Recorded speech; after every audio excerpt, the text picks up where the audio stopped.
Good morning, I'm Taylor Wilson, and today is Saturday, June 1st, 2024. This is The Excerpt. Today, a look at Trump's first comments on the campaign trail following his guilty verdict, plus Israel offers a ceasefire proposal, and Mexico elects a new president. Beginning life as a presidential candidate with a criminal conviction, former President Donald Trump vowed yesterday to move forward by trying to convince voters that his hush money trial was a political plot. I caught up with USA Today Justice Department correspondent Bart Jansen for a look at how Trump is talking about the conviction in its aftermath on the campaign trail. Bart, thanks for hopping on. Thanks for having me. So, Bart, in the wake of this verdict, Donald Trump is now working to convince voters that the trial was politically motivated. What is he saying on that note?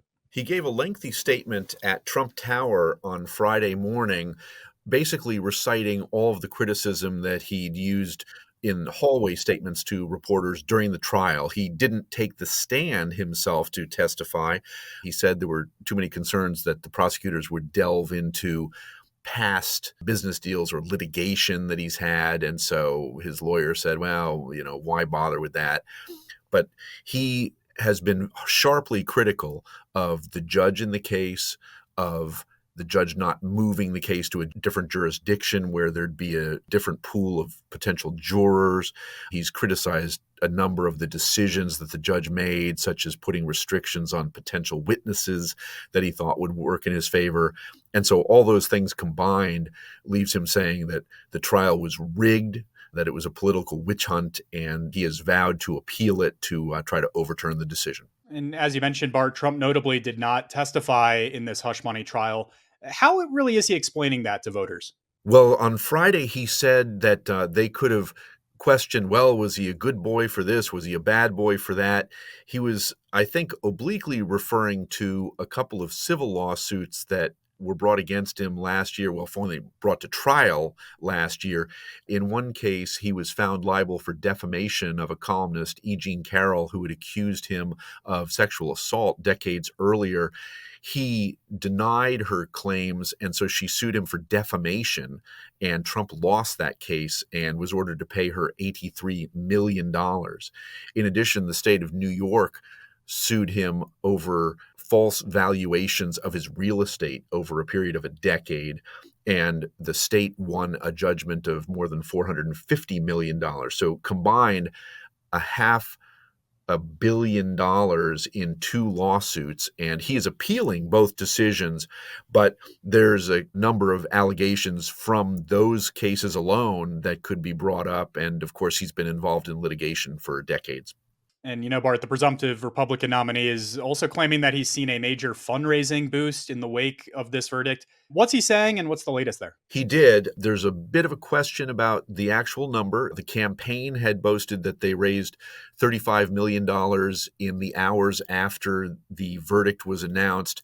At his statement to Trump Tower, Trump said that he had raised $39 million in the 10 hours after the verdict. So either way, it's a significant sum. That's the kind of number that you'd see in maybe a month of fundraising at this stage in the presidential campaign. So it's a significant number, and he says that came in mostly from low-dollar donors, meaning that a broad portion of the country was supporting him in his efforts to continue fighting this case. He suggested that perhaps the verdict backfired on Democrats who are opposed to him. All right, Bart Jansen covers the Justice Department for USA Today. Thank you, Bart. Thanks for having me. Meanwhile, President Joe Biden spoke out yesterday about Trump's guilty verdict. They found Donald Trump guilty on all 34 felony counts. Now he'll be given the opportunity, as he should, to appeal that decision just like everyone else has that opportunity. That's how the American system of justice works. And it's reckless, it's dangerous, it's irresponsible for anyone to say this was rigged just because they don't like the verdict. You can follow along with more coverage of the days following the historic conviction throughout the weekend on usatoday.com. President Joe Biden said Israel has offered a comprehensive new proposal to ensure an enduring ceasefire and the release of all hostages after months of failed negotiations. Biden said the new proposal is, quote, one that brings all the hostages home, ensures Israel's security, creates a better day after in Gaza without Hamas in power, and sets the stage for political settlement that provides a better future for Israelis and Palestinians alike, unquote. The proposal, which has 3 phases, has been relayed by Qatar to Hamas, he said. The first phase would last 6 weeks and includes a full and complete ceasefire and withdrawal of Israeli forces from all populated areas of Gaza, the release of a number of hostages, including women, the elderly, and the wounded, in exchange for hundreds of Palestinian prisoners. Phase 2 would include the release of all remaining living hostages, including male soldiers, in exchange for a full Israeli withdrawal from Gaza. And Phase 3 would include a major reconstruction plan for Gaza, and the bodies of any other hostages killed in captivity would be returned to their families. Hamas said on Thursday it had told mediators it would not take part in more negotiations during ongoing hostilities, but it was ready for a complete agreement, including an exchange of hostages and prisoners if Israel stopped the war. Talks to arrange a ceasefire between Israel and Hamas have previously repeatedly stalled, with both sides blaming the other for the lack of progress. Some pro-Palestinian student protesters say colleges and universities are withholding their diplomas. Students, some of whom say they've faced arrest, expulsion, suspensions, and other disciplinary action, say they're in limbo and are being made into examples. As they await appeals processes and the results of university investigations, they're preparing for an uncertain future. In the worst-case scenario, they'll be saddled with debts and will have no degree to show for it. But while the stakes are high, many told USA Today that they don't regret their part in campus protests over Israel's military campaign in Gaza.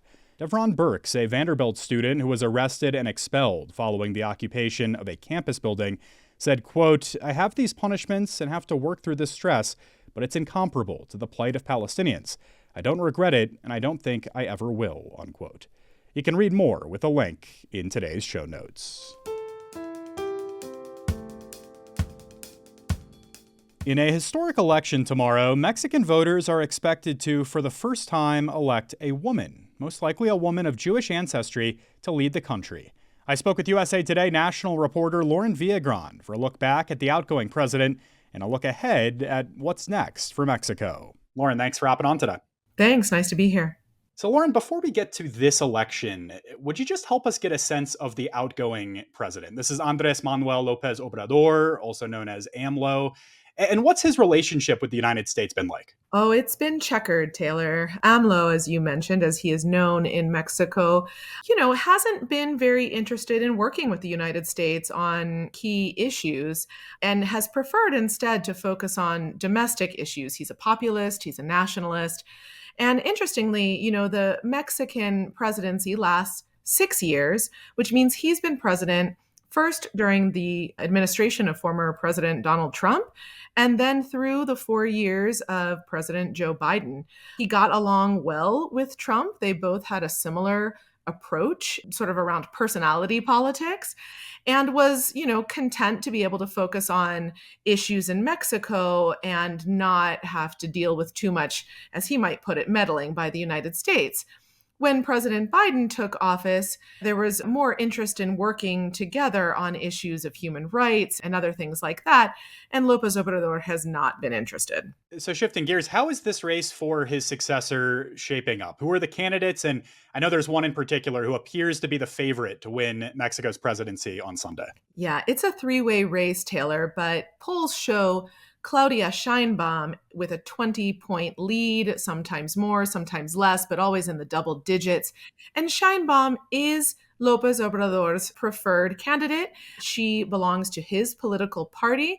And, the political capital that he had built up over a lifetime career in politics in Mexico is really serving her well. The other candidates are Xochitl Gálvez, who is in the second place position right now, according to polls, and a third candidate, Jorge Maínez. So, what are the issues that Mexicans care about the most in this moment, and how are we seeing those play out this election? Mexicans are feeling, in a lot of ways, the way Americans are feeling in our presidential election year. They're concerned about economic security, they're concerned about inflation. But what Mexicans are also very worried about is the state of security in their country. Violence is rampant, tied to organized crime. And there's a prevailing view that even though the ruling party, Morena, is very popular, that the party has not done enough on matters of security. And the challengers to Claudia Sheinbaum are trying to capitalize on that. And of course, the US and Mexico have this close but complicated relationship. How will this election and its outcome impact the US? It's going to be really interesting to watch, Taylor, because, of course, we have a presidential election here and we don't know who's going to win and what their relationship will be like with the incoming president of Mexico. What we do know is that the likely next president of Mexico will be a woman. And, if it's Sheinbaum, experts say we should expect more of the same. She has promised to continue López Obrador's agenda. If Galvez was to pull off a Hail Mary here, I think we're probably going to see increased cooperation on matters of business. The USMCA, which is the free trade agreement between Mexico, the United States, and Canada, is up for a potential renegotiation in 2026.